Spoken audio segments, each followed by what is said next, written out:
Magandang gabi mga kakulay. Gusto ko lang mag-umpisa by saying na thank you for all the support na binigay ninyo sa aming Labor Day content. Nandito na naman tayo sa isang espesyal na araw, ang Mother's Day. Kung nagtataka kayo kung bakit namin ginagawa ito sa Kabugueros, yun isa sa mission namin ang gumawa ng mga meaningful contents. In fact, bago ako sumali dito, naging kondisyon ko sa grupo na kailangan gumawa kami ng mga contents na ikaka-proud namin at ikaka-proud ng aming mga pamilya, lalong-lalo na ng aming mga magulang. Now, let me tell you a story about the most important woman in my life, ang aking mama. Mag-uumpisa ang kwento natin sa isang tahimik na lugar sa Negros Occidental, Pulupandan. Si Mama Leia, sa murang edad, ay nagtatrabaho na. Siya ay pinanganak sa isang pamilya ng mga farmers or magsasaka.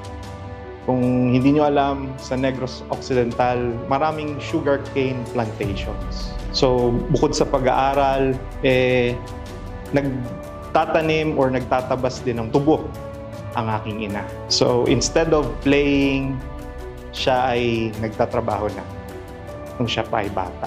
One of the memorable stories na kinuwento ng aking ina during her childhood, yung pagtalon niya sa mga butas ng basura.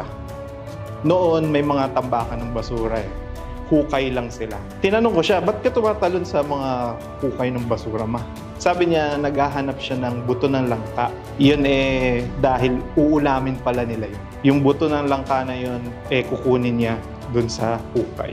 Now, fast forward hanggang sa tumanda si mama. Nakilala niya ang aking ama. Doon pa lang niya natikman tumira sa isang bahay na konkreto. Ang bahay nila noon kahoy, gawa sa nipahat. Ang CR nakahiwalay pa sa bahay. At ang pader noon gawa sa sako. So alam niyo na ang kwento na ito ay kwento ng humble beginnings. Kwento ng sakripisyo.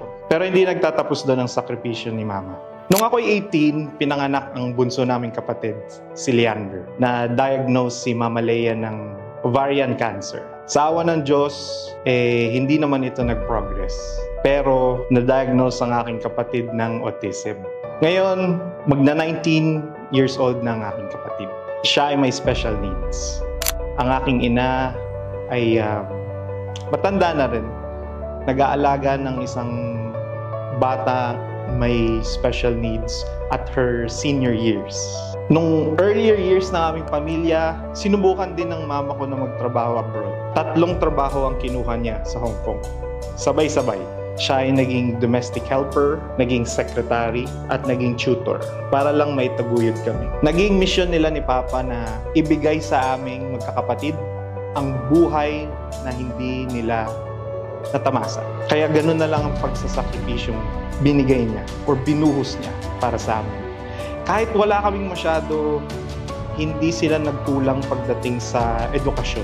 Simula preschool, nilagay na nila ako sa international school.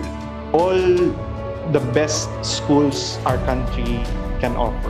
Napakahalaga nun kasi nung kabataan nila, si mama, hindi siya nabigyan ng ganong opportunity. Alam niya yung importansya ng edukasyon. Ngayon, ang storya na ito story din of love. Meron akong papakita sa inyo mga kakulay. Siguro nakita niyo na dati yung wallet ng papa. Pero yung laman ng wallet na yun ay napakahalaga. Ang laman ng wallet ay isang resibo ng pawn shop.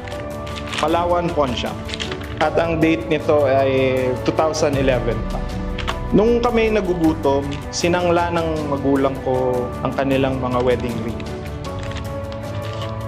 Alam nyo, napaka-importante sa mga mag-asawa yung wedding rings. Pero dala ng kahirapan, kailangan nilang iprenda o isangla ang kanilang mga wedding rings. Hindi na namin yan nabawi hanggang sa nag-migrate sila pabalik sa Negros Occidental. Pero a few years ago, namatay yung tatay ko. After namin mabayaran yung paglibing at lamay, alam niyo kung anong unang-unang ginawa ni Mama Leia? Bumili siya ng singsing para lang maalala yung aking ama at para sabihin sa lahat na kasal na siya. meron siyang minamahal. Kaya ako sinasabi sa inyo na ang storya nito ay story of love.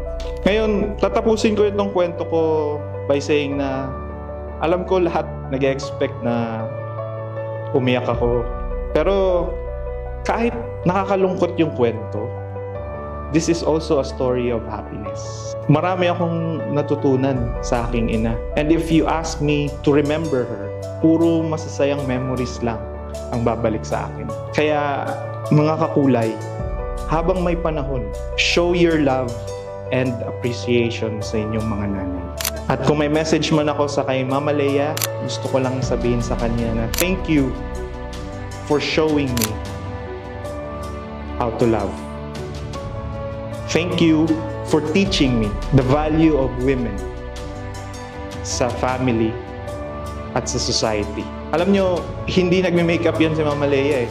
And kung meron man, ang naalala ko lang lipstick sa mga formal na occasions. So kahit papano, na-impluensyahan na rin yung tingin ko sa mga babae na maganda sila as is kung anong itsura nila. Hindi na nila kailangan magpaganda. Again, Happy Mother's Day to all the mothers out there. Sana may natutunan kayo sa kwento ko mga kakulay. And once again,